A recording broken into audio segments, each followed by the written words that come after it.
What does the founders of Airbnb, Pinterest, and Linear have in common? All three of them were designers who have gone ahead to create companies which is now worth hundreds of millions of dollars. So I'll classify them in the top 0.1% of designers globally.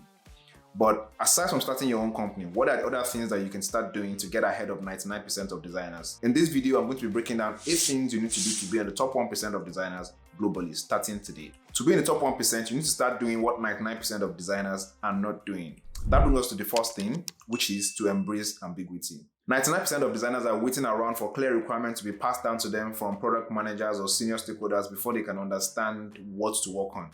And this just makes you a pixel pusher or some kind of Figma expert. What you need to start doing right now as a designer is to learn how to embrace ambiguity by throwing yourself into the deep of unclear problems so that you can identify the most impactful things to work on.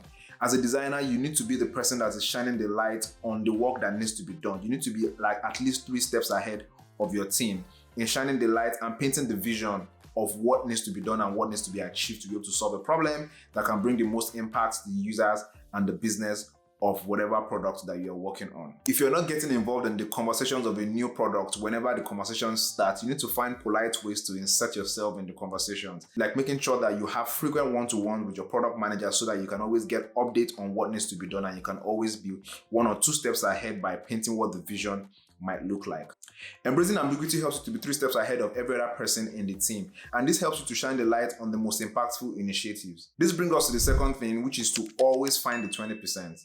You're probably familiar with the Pareto principle, but if you're not, the Pareto principle is a phenomenon that states that 80% of results come from 20% of effort. And if I'm to relate it back to your scenario as a designer, let's say you have a new product and the product has 10 features. There's a high chance that 2 of the 10 features are going to drive the most impact for the users of the product and are going to drive the most impact for the business as well. So what you can do to chase impact or to always find the 20% here is to identify what those 2 products are and start to focus on them and start to prioritize them. Don't leave these to the product manager to do. You need to work hand in hand with the product manager or senior stakeholders to identify what that 20% is. And if you don't embrace ambiguity, there's no way that you can be able to identify that 20% without it getting passed down to you from senior stakeholders. The faster you're able to identify the 20%, the closer you are to being in the top 1% of designers. Now, when you're able to identify the 20%, the next thing that you need to do is to voice your opinion. When you've been able to understand the 20% that can drive impact, you need to let people understand what you've discovered by sharing your opinions. This was one of the mistakes that I made when I first joined a large tech company. When I joined Deliveroo, the first 3 months, I wasn't sharing my opinion as much as I should. I would realize that when I join meetings, sometimes my camera is off. I'm not exactly contributing as much as I should. I'm not asking questions as much as I should. And I had ideas in my mind, but I always felt like, come on, these guys are really talented people. What more do I actually have to offer into the conversation that they have? So whatever they say is fine.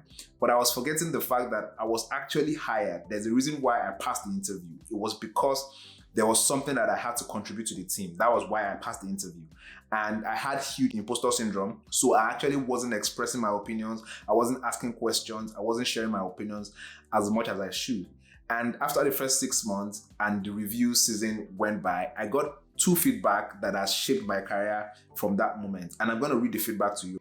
The feedback says Sam should feel empowered to proactively suggest new ideas on design improvements and new features. Partnering with the PM, contributing ideas they had not even thought about, and even challenging them where needed. The second one was, I'd like Fabs to share his design ideas to the wider team. It's not often we see updates from him. I'm sure the whole team would benefit from seeing any upcoming designs or ideas so that folks can view out of curiosity and spark some interesting conversations. Immediately I got this feedback, I started contributing more and I started seeing a change in how people perceive me and how much I actually contributed to the team as well. So how do you sell your ideas to people when you've been able to identify the 20% and then you're voicing your opinion? This question brings us to the third thing, which is to be data-driven. To be in the top 1% of designers, you need to be able to identify trends and follow the data. This will not only help you advocate your ideas to stakeholders, it will also help you to observe user patterns and behaviors so that you can diagnose problems early and propose solutions. The thing is that 99% of designers are not data-driven, even in cases where they have a specified data analyst team or specified data analyst in their companies. they are not as close to the data analyst as they should. And your data analyst should be very, very close to you. You shouldn't just wait for data analysts to report data to you. You should work with your data analyst so that you can identify cases where you can self-serve data, cases where you can go onto whatever data platform that you can use to observe user behaviors yourself, so that you can diagnose things early before the data person then digs deeper to help you uncover more insight. But the data person in your team needs to be your friend, literally. The same way you're close to your product manager, your engineers, that's the same way that you should be close to like the data analyst or data engineer that you're working with as well.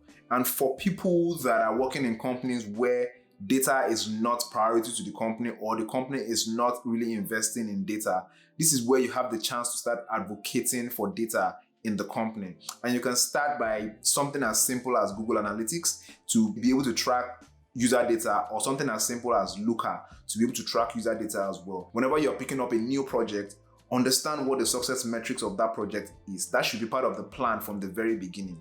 You shouldn't start working on a project if you don't understand how you measure success. For example, you could measure success by engagement rate of a particular feature.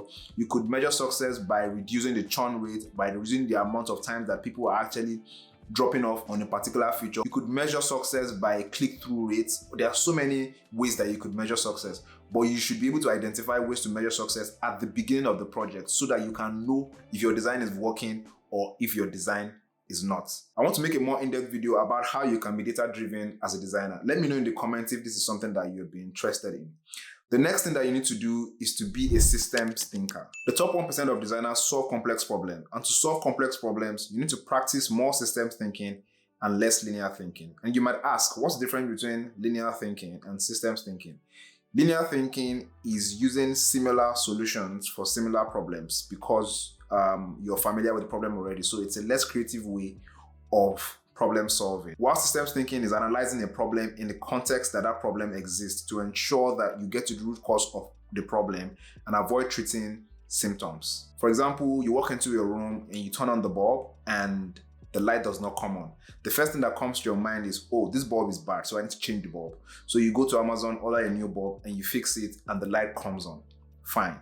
That's linear thinking because that is a familiar problem and you've been able to solve the problem just by fixing the bulb. Now, the same scenario happens. You come into the room, you turn on the bulb, it doesn't come on, and then you order a bulb on Amazon and you change the bulb and it doesn't work. Then you realize that the bulb didn't come on because the bulb is bad and the lamp holder is also bad. So you need to fix the lamp holder and buy a new bulb. If you apply the same linear approach to solving that problem in the second scenario, you won't be able to solve it because you have only thought about the problem at the surface level. You haven't tried to identify the root cause of the problem. It is very, very important as a product designer, if you want to be in the top 1%, to apply systems thinking to complex problems, because most of the problem that you start to solve will be complex problems anyways. So you need to start applying system thinking to problem and making sure that you get to the root cause of the problem before you profile a solution to it. And one of the ways that you can do this is to use the 5 whys framework, which is a very, very easy framework to apply system thinking to a problem.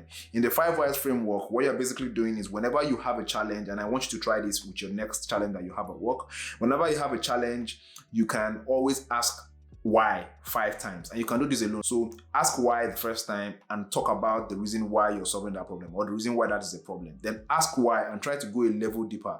Sometimes you might not even get up to 5 whys, but by the time you're done with 5 whys, there's a chance that you're going to get to the root cause of the problem and you can start treating that problem from the roots. The next thing that you need to do is to develop your personal brand. Either you like it or not, you have a personal brand, and with every interaction you have with people, you leave an impression of what your personal brand is. Now, the question is if you want to be a bit more intentional about the kind of impression that you leave. Now, with developing your personal brand, I'm not asking you to start to post on Instagram or Twitter or any social media app multiple times in a day if you're not that kind of person. You can find other ways to develop your personal brand, and you can find ways that actually relate to you or ways that resonate to you. A big part of building your personal brand is being honest about who you are, what you stand for, what resonates with you, and sharing that in a way that suits you best. You can start by being more intentional about how you approach your work. You can be the designer that facilitates the best workshop at work. right? And then people know you to be that person, and they always look forward to coming to your workshop. You can find one thing that you really enjoy doing and double down on that thing and make sure that that thing is associated with you. And you can always make sure that this is a huge part of your brand. For example, I've been told at work that I ask really insightful questions. So I make sure that whenever I'm in meetings, I am able to contribute by either asking a question or preferring a different direction of thinking. The key reason why you need to develop your personal brand is to establish yourself as someone that is a source of knowledge and expertise in your field. So you shouldn't bury yourself into the work that you do every day, because that's what 99% of designers do. 99% of designers are buried in everyday tasks, and they don't bother about expanding their horizon beyond the tasks that they do every day. And this brings us nicely to the next thing, which is to build something outside your 9 to 5. Remember the 0.1% of designers that I spoke about at the beginning of this video, the founders of Airbnb, Pinterest, and Linear. These people were building their businesses, or they were building something outside what they did in their 9 to 5, and that is how they were able to get to where they were. Now, I'm not saying that you need to become a founder or you need to start a business to be in the top 1% of designers, but you also need to find ways to build things, because that's the best way that you can practice what you preach as a designer. Because in most cases, you would not be able to expand the full spectrum of your experience at work, because you'll not be able to try a lot of things that you feel like you should be doing as a designer. You're going to be limited by the company's budget. You're going to be limited by the view of some stakeholders that might be working with. You're going to be limited by the resources that you have in your disposal. But when you build something outside your 9 to 5, it almost feels like you have your own clean slate to do whatever you want to do. And that helps you to put what you've learned or what you're learning at work into practice in something that you do personally. This is something that I have also learned by trying to build things outside my 9 to 5, right? Whenever I'm trying to build things outside my 9 to 5, I'm able to learn more things, learn more no-code tools to use to build these things, and also learn more about how I can get feedback, about how I can do some user testing, about how I can observe the data and behavior of people that are using the things that I built, so that I can be able to make it better. And then this in turn feeds back into my work, because now it is part of my practice outside my work as well. And now it's so much better because you can move from idea to solution so much faster now because of no-code tools like Framer, Bubble, and the likes. So we are not as limited as we were 10 years ago when it was so difficult to move from idea to solution. So to be in the top 1%, you need to find ways to work on your own ideas and build your own ideas and find ways to solve a problem. That way you can always be in thinking mode, and you can always also be in learning mode. And that brings us to the last thing which you need to do, that is to mentor others. Mentoring has been one of the most impactful things that I've ever done as a UX designer. I actually noticed some explosive growth in my career at the point when I mentored about 100 designers with zero experience. Because I was self-taught, I started to see things that were lacking in the design industry and how to sort of share that knowledge. And that also made me to learn more. It is a known fact that the best way to learn new things is to teach others. And everyone that wants to be in the 1% of designers should take the opportunity of putting other designers with lesser experience under their wings. I believe these are some of the most important things that you should be doing if you want to be in the top 1% of designers. I'm working with some of the best designers globally, and they embody all these traits. I see them do all these things every day.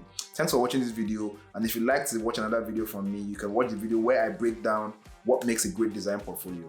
I'll see you in that video, and if not, I'll see you at the top.